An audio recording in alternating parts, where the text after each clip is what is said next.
Upande wa wakulima wa mwani, nimemsikiliza vizuri mama aliyekuja kutoa maelezo hapa na namshukuru sana kwa maelezo fasaha aliyoyatoa. Tutaendelea kutoa zana kwa ajili ya ukulima wa mwani, ikiwemo boti zile ndogo ndogo, vihori, kamba na mahitaji mengine yote yanayohitajika. Kwa upande ambapo hatujafikisha kwa kiasi cha kutosha vifaa hivyo, ahadi yetu ni kwamba tutafanya hivyo. Nina uhakika kwamba eneo hili la ukulima wa mwani, tena kwa taarifa yenu ni kwamba Zanzibar sasa hivi ndio mzalishaji mkubwa wa mwani katika Afrika nzima.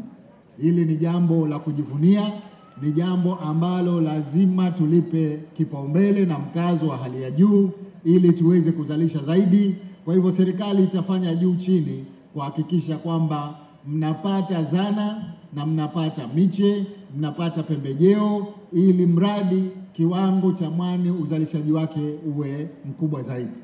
Lakini natambua kwamba changamoto iliyopo katika zao la mwani ni bei ya mwani. Na mzungumzaji hapa alisema bei haitulii, mara inapanda mara inashuka. Nataka nikuhakikishieni jambo moja, kwamba sasa hivi serikali imetoa fedha ili tuje kununua mwani ambao uko bado majumbani. Tutatoa bei nzuri ya shilingi 1000, sio ile 700 na 500 zinazotolewa na wanunuzi wengine.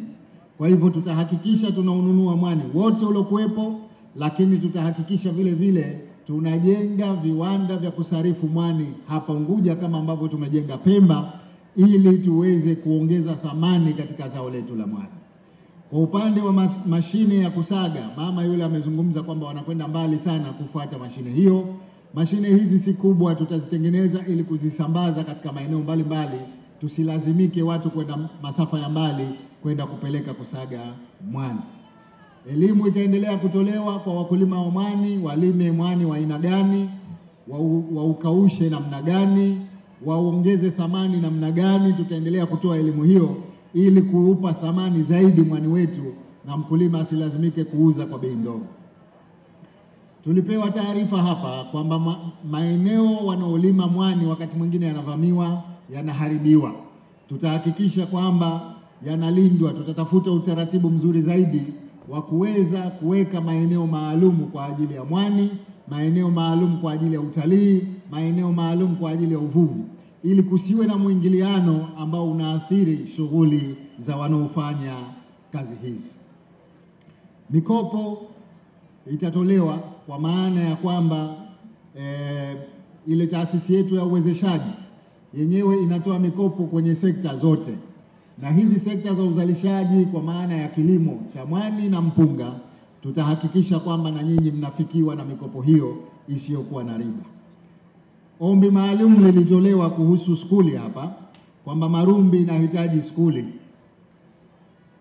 na kwamba vijana sasa hivi wanakwenda mbali, wanakwenda Uroa. Naweza kusema kwamba ombi hili nimelipokea. Bahati nzuri tayari tumeshatia mkataba wa skuli mpya za kisasa za ghorofa 29. Tutaangalia uwezekano wa kuleta skuli katika eneo hili la Marumbi.